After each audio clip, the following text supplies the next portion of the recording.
Sebelum itu, download bahan dekat Telegram Cikgu Hasan, The Yotoyober. Assalamualaikum dan selamat sejahtera. Soalan trial Kelantan 2025 kertas 2 memaparkan satu soalan dengan keunikan dia tersendiri. Permulaan soalan sangat singkat. Raja menunjukkan bucu-bucu sebuah segi 4 tepat ABCD, ABCD pada sata catatan. Tetapi, ayat tunjukkan bahawa luas segitiga ialah sekian. Mencurigakan. Apabila dikira luas sama dengan 1/2 modulus XY, cikgu gantikan dengan titik A 15 diikuti oleh B 42 C HK dan A semula 15 modulus 1/2 darab braket besar 1 kali 2 tambah 4 kali K tambah H kali 5 tutup braket. Tolak. Hati-hati pelajar, kena mula daripada 4 ke bawah. Ya, sebab formula dalam SPM bermulanya dengan X2 kali Y1. X2 dekat sini kali Y1 kat situ. 4 kali 5 X3 yang ni kali Y2. Ni Y2 kat bawah. Campur H kali 2.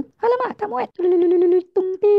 Dan akhir sekali X1 darab. Ni X1 darab Y3.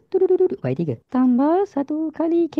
Tutup bracket, tutup modulus. Hasil kembangan kita akan dapat 2 4K 5H tolak. Cikgu singkatkan jalan kerja. Tulis dekat atas 20 tambah 2H tambah K. Negatif, cikgu masukkan ke dalam. Sambung 20 tolak 2H tolak K. Tutup modulus. Anjak sikit. Ringkaskan, kita dapat 2 tolak 20 negatif 18. 4 tolak 1 3K. 5 tolak 2 3H. Persoalannya, bagaimana menghapuskan modulus di kedudukan ini agar menjadi 9 positif? Alihkan sekejap. Padam. Adalah salah kalau kita menukarkan simbol-simbol di dalam ini dalam proses menghapuskan modulus. Tak boleh. Habis tu bagaimana untuk mendapatkan jawapan ini? Solusinya ialah meletakkan A kat sebelah kiri merangkap area ataupun luas. 2 dialihkan ke sana, dia jadi 2A bersamaan dengan modulus. Negatif 18, 3K, 3H. Modulus dihapuskan dan ini menjadikan nilai di sebelahnya tambah tolak. Negatif 18, 3K, 3H.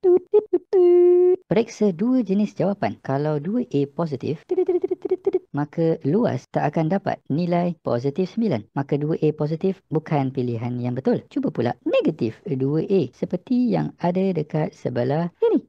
Sama dengan negatif 18 tambah 3K tambah 3H. Bahagi semua dengan negatif 2, maka luas sama dengan 9. Ini adalah petanda yang bagus kerana 9 hadir dekat sini. Tolak 3/2K, tolak 3/2H. Faktorkan dua-dua ini supaya sama dengan ini. 9 tolak 3/2 K tambah H. Tukarkan kedudukan K dengan H supaya mirip dengan soalan. Alhamdulillahirabbil alamin. Tertunjuk.